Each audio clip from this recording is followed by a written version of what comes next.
Thank you, and we'll go to questions quickly. Just a couple from me. The Customs Bill provides CBP with new tools to better enforce IPR, enhances opportunities for collaboration with rights holders in the United States, and expands CBP's seizure forfeiture authority to cover unlawful circumvention devices, and strengthens international partnership to stop counterfeiting at the source.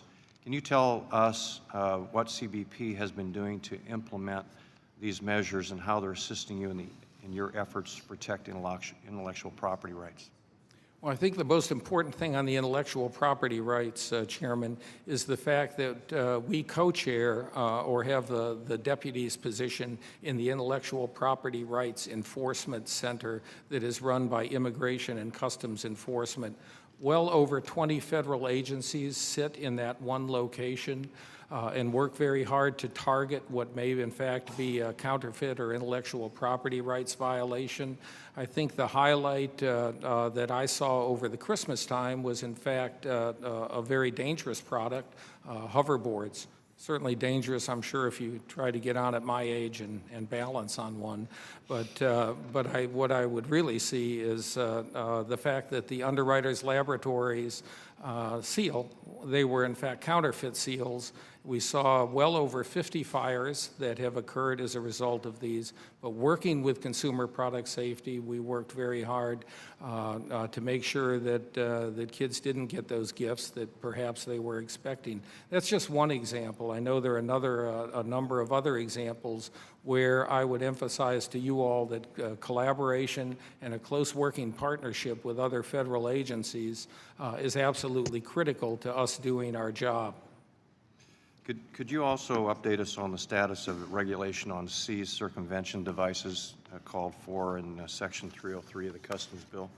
So I know that that is under review. I know that we're working hard with members to produce not just that information, but also the information that is certainly necessary for some of the other reports.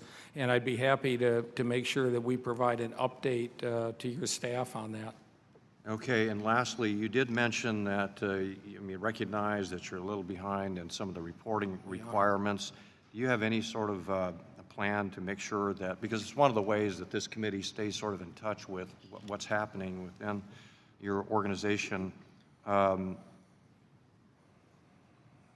we're interested in your work in particular and seeing these reporting requirements established in the Customs Bill implemented. How have you progressed and proceeded forward with a policy that addresses that?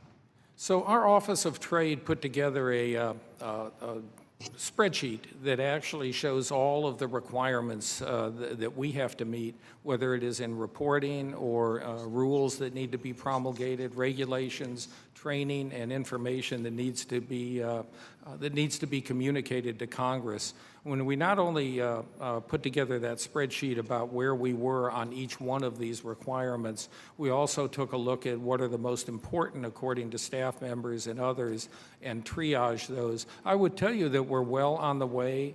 A number of things have already been implemented and people have been shifted to deal with these responsibilities, but I would tell you that we're well on the way before the end of this calendar year to be able to have the majority of these reports, regulations, requirements in place, and we will be more than happy to keep your staffs aware of this, our progress. So knowing you personally, I know then today we have your commitment that we will have those reports.